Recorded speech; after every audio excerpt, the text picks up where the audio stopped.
ఆంధ్రప్రదేశ్లో మీడియా ఎందుకు మాట్లాడలేదు? మీడియా మాత్రమే మాట్లాడుతుంది ఇష్యూ పైన. కూటమికి సంబంధించిన నాయకులు ఎందుకు మాట్లాడలేదు? నిజానికి ఈరోజు ప్రెస్ కాన్ఫరెన్స్ ఉంటే జగన్మోహన్ రెడ్డి గారు ఆయన కేంద్ర ప్రభుత్వానికి విపరీతమైన క్రెడిట్ ఇచ్చారు. ఆత్మనిర్భర్ భారత్లో భాగంగా ట్రాన్స్మిషన్ ఛార్జీలు లేకుండా ఇంత తక్కువ ధరకు ఇస్తామని కేంద్ర ప్రభుత్వం ముందుకొచ్చింది. దాన్ని నేను అప్రిషియేట్ చేయాలి, నేను తీసుకోవడాన్ని అప్రిషియేట్ చేయాలి.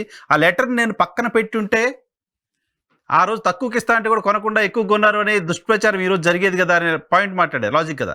కూటమి నేతల మౌనం వెనక రీజన్ ఏంటి? ఈవెన్ ఆంధ్రప్రదేశ్ భారతీయ జనతా పార్టీకి సంబంధించిన నాయకులు ఎందుకు నోటికి మాస్క్ వేసుకున్నారు?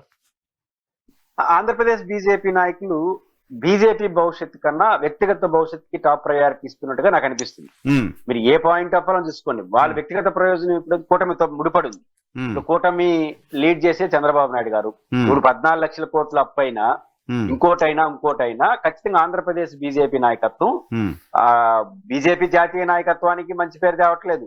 ఆంధ్రప్రదేశ్ లో బీజేపీ పార్టీగా మంచి పేరు లేదు. వీళ్ళు వ్యక్తిగత ప్రయోజనాలు మనకు 2-3 పాయింట్స్ చూడండి. ఇప్పుడు మినిస్టర్ ఫర్ ఎడ్యుకేషన్ మన హెల్త్ సత్యకుమార్ గారు అసలు కేంద్ర ప్రభుత్వం 50 సీట్లు పులివెందులకు ఇస్తానంటే ఎట్లిచ్చిందో నాకు ఆశ్చర్యకరంగా ఉంది అంటాడు. అసలు బీజేపీ మినిస్టర్ గాని ఏం చేయాలి?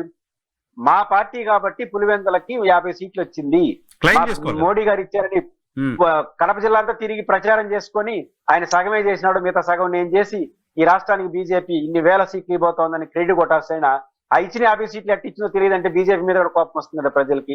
ఇదే సత్యకుమార్ గారు ఈ గమనంలో ఉంటే ప్రెసిడెంట్ ఎన్నికల్లో అసలు మేము అడగలేదు జగన్మోహన్ రెడ్డి గారిని మద్దతు, ఆయన ఇచ్చుకున్నాడు అని చెప్పినాడు.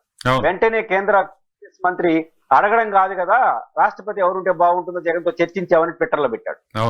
అంటే బీజేపీ నాయకత్వం ఈ ఆంధ్రప్రదేశ్ లో వ్యక్తిగత ప్రయోజనాలు ఫోకస్ చేస్తుంది తప్ప ఇంకోటి. రెండోది ఈ పాయింట్ వచ్చినప్పుడు ఒక కీలకమైన అంశం మనం ప్రస్తావించాల్సింది నరసింహారావు గారు, దేశవ్యాప్తంగా రాజకీయ పార్టీలు ఇంతలో గతంలో పరిపాలించిన పార్టీలు అత్యంత బాధ్యతారహితంగా అనే పదం వాడాలి, డిస్కమ్లు నాశనం చేసినాయి. నాట్ ఓన్లీ ఆంధ్రప్రదేశ్, దేశవ్యాప్తంగా చాలా రాష్ట్రాలు ముఖ్యంగా సౌత్ ఇండియాలో ఏం చేస్తారు?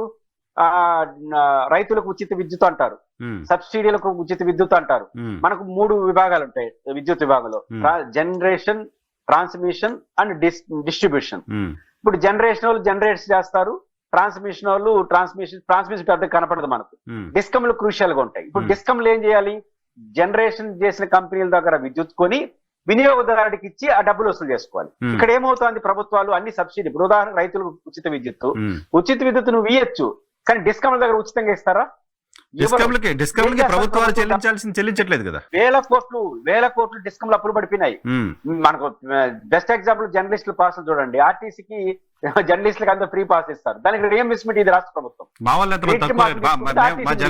జర్నలిస్ట్ ఎంతమంది 100లో ఉంటారు, కానీ స్టూడెంట్ పాసులు ఇంకా చాలా పాసులు ఉన్నాయి. అవి 100లో 1000లో ఉంటాయి. జర్నలిస్ట్ పాసులు, స్టూడెంట్స్ పాసులు, రైతు కొంతమందికి ఉచిత పాసులు, మనకు పల్లె వెలుగులకు ఇచ్చే సబ్సిడీలు, మీరు ఏదైనా తీసుకోండి. ఆ సబ్సిడీని ఎవరికైనా ఇచ్చుకోండి, సబ్సిడీ రేటు మీరు పొందుతారు, ఓట్లు పొందుతారు, సంస్థకి డబ్బులు ఇరు. ఆ రకంగా డిస్కమ్లు ఇంకా కొలాప్స్ అయ్యే స్టేజ్కి వచ్చే దేశంలో ఆ సందర్భంగా నరేంద్ర మోడీ గారు తీసుకున్న ఒక మంచి స్టెప్. దీంట్లో కొన్ని భిన్నాభిప్రాయాలు ఉన్నాయంటే ప్రైవేట్ రంగంలో వైపు వెళ్ళడానికి ప్రయత్నిస్తున్నారంటే విమర్శలు, దాన్ని డిబేట్ చేయొచ్చు. ప్రైవేట్ కాదు, గవర్నమెంట్ లో ఉండాలి. ఆ రకంగా డిస్కమ్లు కొలాప్స్ అయిపోయి వేల కోట్ల రూపాయలు పోయినప్పుడు కేంద్ర ప్రభుత్వం సీరియస్ గా తీసుకునేది ఏంటంటే మీరు సబ్సిడీ ఇస్తారా ఎవరు అనేది ప్రభుత్వం ఇష్టం, కానీ నువ్వు కొనుక్కునే దానికి అయ్యే ఖర్చు మాత్రం ఇచ్చి తీరాలి అనే కండిషన్ పెడితే డిస్కమ్లు బతుకుతాయి. లేకపోతే కొలాప్స్ అయిపోతే రేపు ఎవరు భరించాలి? ఆ సందర్భంగా వచ్చిందే సెకీకి ఇంకోటి కూడా ఉంది నరసింహారావు. ప్రధానంగా ఈ సోలార్ ఎనర్జీ వచ్చింది. సోలార్ ఎనర్జీ అనేది కొత్త ప్రయోగం కాబట్టి ఒక 10 ఏళ్ళు 20 ఏళ్ళు అనేది ప్రైవేట్ సంస్థ ఒప్పందం చేసుకోకపోతే దాని గమనం ఎలా ఉంటుందో తెలియదు. అందువల్ల సెకీ ఎంటర్ అయ్యి దానికోసం మీకు గుర్తుంటే ఈ ఒప్పందంతో సంబంధం పెట్టుకున్న రాష్ట్రానికి సమ్ పర్సంటేజ్ ఆఫ్ లోన్లు పెరిగేదానికి కేసులు పట్టించారు. మున్సిపల్ సంస్కరణలు ఇవన్నీ కూడా ఉన్నాయి. జగన్మోహన్ రెడ్డి గారు అద్దెపుచ్చుకున్నాడు దాన్ని. కాబట్టి ఈ కాంటెంపరీలో ఇచ్చారు. ఇంత గొప్ప నిర్ణయం బీజేపీ చేసింది. ఆ గొప్ప నిర్ణయం సెకీ ఉత్పత్తి చేసుకోండి రాష్ట్ర ప్రభుత్వానికి. ఈ రాసింది లెటర్ కేంద్ర ప్రభుత్వం, కేంద్ర ప్రభుత్వం ఆర్డర్ చేశాడు. జగన్ ఆంధ్ర చేసినప్పుడు ఇది అదే.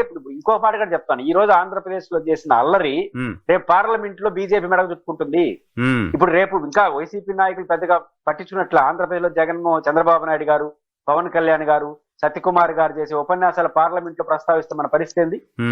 ఆ వీడియోలు తీసుకొచ్చి పార్లమెంట్ లో చూపించి మీ మిత్రపక్షాలే చెప్తున్నాయి ఆదాని నాయకత్వంలో అమెరికాలో ఏదో అవినీతి జరిగిపోయిందని, కాబట్టి విచారణ జరపండి అని చెప్తే ఎంత వ్యాలిడిటీ కాదు. అది వైసీపీ చెప్పకపోవచ్చు కానీ కాంగ్రెస్ ఎంపీలు చూపించవచ్చు ఈజీగా. మీ ఎన్డీఏ మాట్లాడుతున్నారు. ఈ వైసీపీ నాయకులకి ఆ సృజనాత్మక లేదు, ఏదైనా చెప్పడం పోవడం తప్ప. ఆ కాంగ్రెస్ నాయకులకి అందరికి 3 వీడియోలు ఇచ్చేస్తే అయిపోయింది అడిగి బీజేపీ పని. కాంగ్రెస్ వైసీపీ నాయకులు చూపించాల్సింది ఏంటంటే మీ షర్మిలమ్మ గారే పోయి అక్కడ ఇచ్చారు, కంప్లైంట్ ఇచ్చారు అని చెప్పి చెప్పొచ్చు. కాబట్టి ఇప్పుడు ఎవరికి చిలికి మనకి ఏమవుతుంది, రేపు ఈ రోజు కాకపోయినా రేపైనా పార్లమెంట్ లో చంద్రబాబు నాయుడు గారి ప్రసంగం, పవన్ కళ్యాణ్ గారి ప్రసంగం, సత్యకుమార్ ప్రసంగం వాళ్ళు ఎవిడెన్స్ చూపిస్తారు. ఏ ఆధారంతో మీరు మాట్లాడుతున్నారంటే మీ మిత్రపక్షం చెప్తున్నా కదా అంటారు. కాబట్టి బీజేపీ నాయకులు వాళ్ళ వ్యక్తిగత ప్రయోజనాల కోసం రాష్ట్ర ప్రయోజనాలు పక్కన పెట్టారు, పోతే పోయినారు. కనీసం మీ పార్టీ ప్రయోజనాలన్నా పనంగా పెట్టకుండా ఉంటే బాగుంటుంది. ఇంకా వాళ్ళని చేయగలిగింది ఏమీ లేదు.